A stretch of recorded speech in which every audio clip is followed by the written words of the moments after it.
What's going on, guys? This is just an updated range review.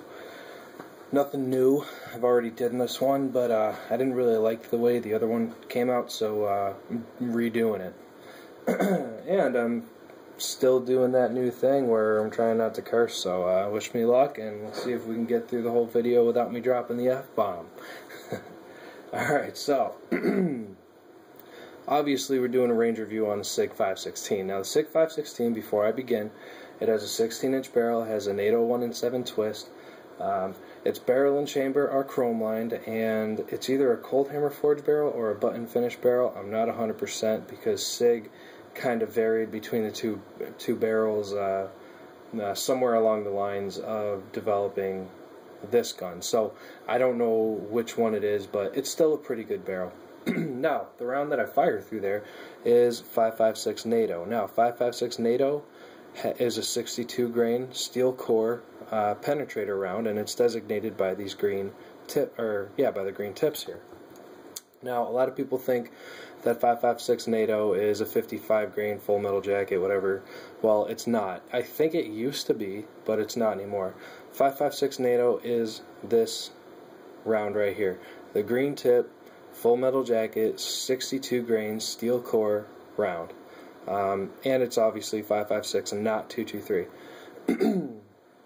Okay, so that's what I do my testing with. That is what I fire downrange. That is the only round that I fire through this gun. And the rest of my guns are AKs. Well, the rest of my rifles are AKs. This is the only AR that I have, and the reason for it is because it is the best 5.56 AR on the market. So let's see what kind of MOA that you can get. Now these targets here are 3-inch squares, and the head up here is a 1-inch head. Now the reason I did that is because when I hang this up at 50 yards, this becomes a 10-inch head, and this becomes a 30-inch torso. The black box in here, that's a 10-inch squared box at 500 yards, and these dotted lines at 500 yards, that symbolizes 15 inches across. So that's pretty much it. You got a 10-inch head at 500 yards if you hang this thing up at 50 yards, and you also have a 30-inch torso with a 10-inch center mass marker and a 15-inch at 500 yards, a 15-inch dotted line. So without further ado, let's get into it, man. Now this is pretty cool. This is your cold bore shot. Now what I did is I fired 5 rounds at every one of these, and I took my best 3 and mapped out that MOA. So this MOA here, obviously I took these 3 rounds here that clovered. Mind you, it's a cold bore, centered sights and everything. So anyway, I clovered those 3 rounds. Now I did have shooter error twice way outside of the box, but this is my best grouping on this page. Now mind you, it was 17 degrees Fahrenheit, so I don't know, Celsius, that's like what, after the negative 1,000. It was cold, it was freezing, so I was rushing, and I didn't do my best work, but this was definitely my best grouping here. Now moving down, there's something I forgot to say, but maybe I'll remember it. But anyway, moving down, my second best and that was a 4.0 inch grouping at 50 yards. So you have to double that to 100 yards, and that's a 0.80 inches MOA at 100 yards. So that's pretty good. Moving down to my second target here, my 3 best were this one here and the 2 in the black. That grouping was a 1.4 inch at 50 yards, so got to double that obviously to 2.8 inches at 100 yards. So moving down to my third target here, I got my best 3 were the 2 in the black here and this one here. That grouping ended up being a 1.1 inch at 50 yards, so double that to 2.2 inches at 100 yards. Now moving up to this one here, pretty bad grouping. My best 2 were down here, this one, and this one here. Now that came out to a 1.7 inch grouping with my 3 best rounds at 50 yards. So we double that. At 100 yards, it becomes a 3.4 inch grouping. Not the best. Moving down to target number 5. Okay, our best 3 rounds were this one here, this one in the black, and this one here. That comes out to a 2.1 inch grouping at 50 yards. So now we're getting into a 4.2 inch grouping at 100 yards. Moving down to my last silhouette target. Best 3 rounds were this one here, and this one. That came out to a 1.5 inch at 50 yards. So at 100 yards, you're looking at 3 inch group, which is the maximum that I accept from an AR, but whatever. ARs, if they fire over a 3 inch group consistently, I don't like them. But this gun is capable of a lot better, so we're good to go. Now, this was a 1.7 inch grouping at 50 yards. Okay, 3 best rounds were, well, I touched 2 of them here, and then I had 1 here. So that comes out to 3.4 inch grouping at 100 yards.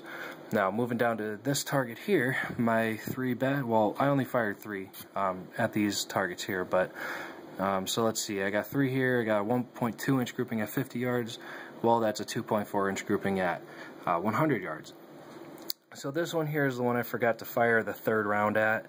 My best grouping, unless I stacked it, but I don't know if I did or not.